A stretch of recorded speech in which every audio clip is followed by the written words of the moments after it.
welcome to Swipe from the T3 Awards. Think of them as the Oscars of tech. We'll be bringing you all the best bits from tonight's ceremony here at BAFTA in London's Piccadilly. Including the tech and gadgets that have had the biggest impact over the past year. The music legend Gary Numan on why he prefers working with computers to people. And I'm going to be telling you what I think are the best innovations in gaming over the last 12 months. The T3 Awards are all about honouring the tech industry's big name offerings, a battle of the gadget giants. The winners are decided through a combination of a public vote and a panel of judges, which included yours truly. Here's Thomas with a look at who won big on the night. Here's the thing about tech. Every year seems to be better than the last, because generally it is. 2017 was no exception. Samsung made a return, scooping Phone of the Year, beating out Apple. Certainly a big comeback following last year's saga with the Galaxy Note 7. The model hit headlines after a series of battery fires in handsets, but the launch of their new Galaxy S8 was well received. It's a really exciting place for us to be, bringing new technologies, innovation, enabling customers to live the life to their sort of full potential and capture fantastic moments. We may be at BAFTA, but the T3 Awards are known as the Oscars of tech. And if that's right, the evening's moonlight was the Amazon Echo, taking home awards, including the top prize. Hi there. The device was classed this year's top gadget, as well as taking home Innovation and Smart Home Product of the Year. And it's no surprise, tech junkies have been inviting Alexa into their homes around the world. Amazon Echo was the must-have device of the past few months. And as Amazon continues on its path to world domination, the Echo stands at the forefront of its operation. Alexa, goodbye. Bye-bye. Goodbye. Customers seem to love talking to Alexa and engaging with Alexa. It's early days, we're super happy with the engagement customers have got, and tonight's just a very special night for us. Bang & Olufsen stunned critics with its seamlessly stylish BeoSound shape, a sound system that would look no more out of place in the Guggenheim than on the wall of a living room. Consumers today, they want technology to blend in and support their lifestyles, and not to stand out and be just black boxes as we've seen previously. Adding a bit of energy to the evening was Onky Overdrive, Scalextrics for the 21st century. It was given the evening's Fun Award. One of the things that we want to do at Onky is we want to bring characters to life. So being able to do that with the Scalextrics is what you used to. Actually, it's like bringing these little toy cars to life and getting them to race around the track, getting to play with them, getting to have a great experience with them in a kind of new modern day world. Onky Overdrive. Despite picking up Best Smartwatch, Apple was conspicuously absent from the list of top winners. But with the upcoming launch of the iPhone X, 2018 could be the company's year. Thomas Newton, Sky News. One of the most prestigious awards has to be Tech Legend, and this year's winner is a British electro pioneer whose music has inspired the likes of Prince and Depeche Mode. He's just released his 22nd album, and he's always been known for pushing the limits of technology. Ladies and gentlemen, I give you Gary Numan.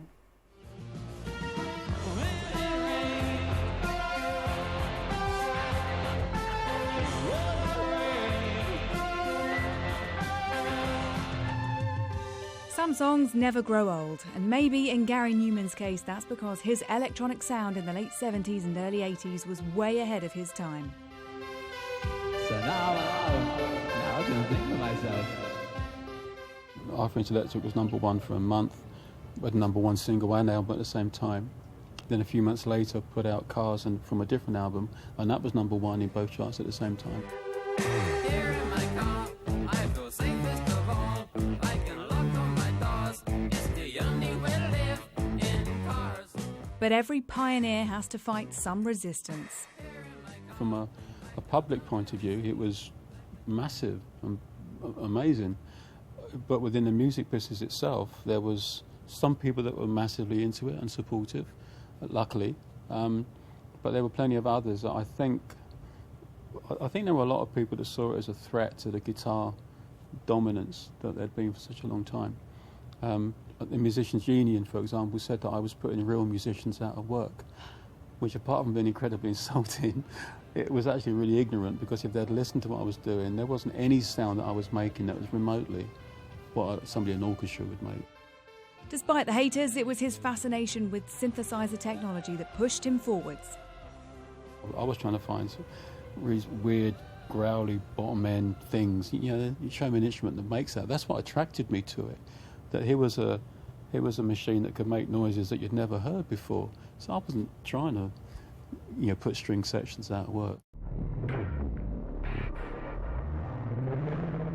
Nearly 40 years on, with his 22nd album out, and at a time when technology and music combine every day, I wanted to know how he keeps his sound fresh. The interesting thing is trying to find a way of making noises musical. And that's fun, as far as I'm concerned. So a lot of it will come from synthesizers and software more, actually, these days, than hardware synthesizers. But a lot of it doesn't. You know, a lot of it comes from other places. This particular day I was on the Underground, and I noticed as the train slowed down that it made this amazing howling sound. Don't know what it is, but it sounds great. So I went back and I got my little recorder from the hotel, went back on the train and spent some time on it, just trying to get a clean recording of this sound.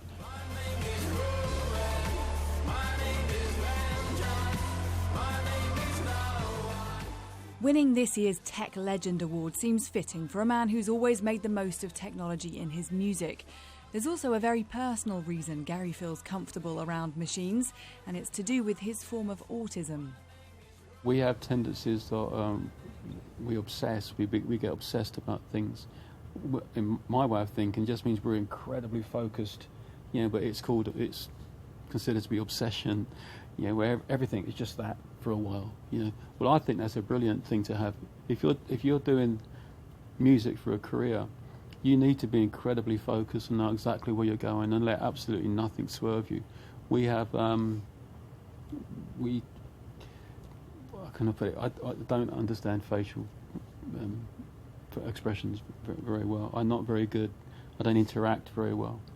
I don't socially interact very well. I'm quite clumsy and awkward and really, really uncomfortable. But my wife is brilliant at it, so she guides me through it. I'm able to compartmentalise the emotional things. I can put it in a box and put it to myself. Do you prefer working with computers than people? Yeah. Oh, that's an easy answer, that one. Not because I don't like people, I do. I just feel really... I'm just waiting for me to put my foot in it and say the wrong thing, and it's a pressure. I'm not a hero story. I'm not a traitor fly. Are there any specific types of technology that really excite you? Most of it, actually.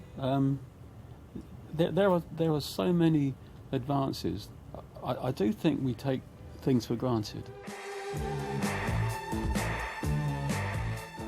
When I started, there was no media, there was no way of making the machines talk to each other. No synchronization of any kind other than manual, no sampling. It was so different. It's just, and yet I'm guilty of taking it for granted as well, but we shouldn't, in a way. I remember talking to an old girlfriend of mine. Her sister said to me a really long time ago, it's really boring, the world now. Nothing exciting happens. And I think, couldn't be more opposite. You know, something exciting happens every day. You know, there's something new coming along which actually is pretty mind-blowing.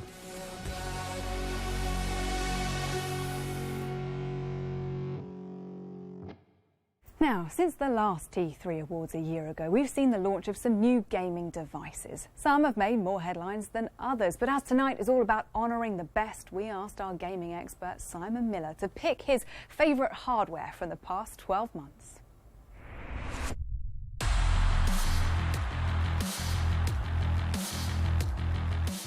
While it's not unusual for a hardware manufacturer to release updated versions of their console a few years after launch, it has to be said that the Xbox One S is among the best in history. Now, for starters, it is smaller, it's thinner, and it's going to look a lot more pleasant under your TV, but there's more stuff in it as well. The controller is better, you've got 4K gaming, it's HDR compatible.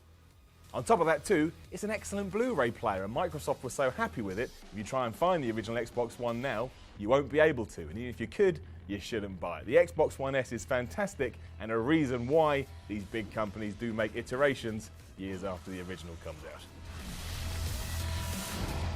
When the Oculus Rift was first released, the people behind it wanted you to play it with an Xbox 360 controller, and that was fine. We're all used to a pad like that, so it didn't feel too alien, it was comfortable. However, in terms of the VR experience, it's not what you wanted. You wanted something more immersive, and you wanted something where you could actually see your hands within the VR experience. That's what the Oculus Touch does. Now, the greatest thing about this piece of tech is that when you do put that VR headset on and you do find yourself in another world, you can look down, and not only can you see your hands, but it will react to whatever you do. So if you make a fist, you'll make a fist. If you point, you point. If you ever wanted to get lost within a video game, this is the only way to do it. And if you do go back and start using a controller again, you regret it. It's not the same. So basically, if you want an Oculus Rift, you've got to get the Oculus Touch as well, because it is among one of the best pieces of hardware released in the last 12 months. Nintendo's 2DS XL on paper doesn't really seem like that much of an improvement over the 2DS they released a few years ago, but it absolutely is. No one throughout the entire gaming industry is as good as coming up with hardware that is accessible as Nintendo does. And this is basically what the 3DS was, but it's for kids. It's cheaper, and you can give it to a young one, and they can smash it around and enjoy the games on it. And you're not going to have to buy another one anytime soon because they're built to last. The major improvement here is obviously the bigger screen, but it's the whole package overall which makes this such a success. Nintendo knows what they're doing, and also they know how to make a handheld device that is going to appeal to a lot of people. Carrying on with that sentiment, we do get to what is the best hardware release of the last 12 months, and that is, of course, the Nintendo Switch. Now, for starters, no other video game company would have come up with this to begin with, and they certainly wouldn't have executed it as well as Nintendo have here. Because not only is it a portable machine, meaning you can play it on the go, but you can also dock it in the docking station and then play it on your television. So no matter where you are, if you want to play some Nintendo games, you can do that on the Nintendo Switch. On top of that, it's just a lot of fun to play. You pick it up, and it reminds you of being a kid, and it reminds you of why you love video games so much in the first place. The Nintendo Switch is awesome. I've got one. You should go get one too. Well, that's it for this week's Swipe from the 2017 T3 Awards. I hope you can join us again for more Swipe next week. And in the meantime, follow us on Twitter @Sky News Swipe. Bye-bye.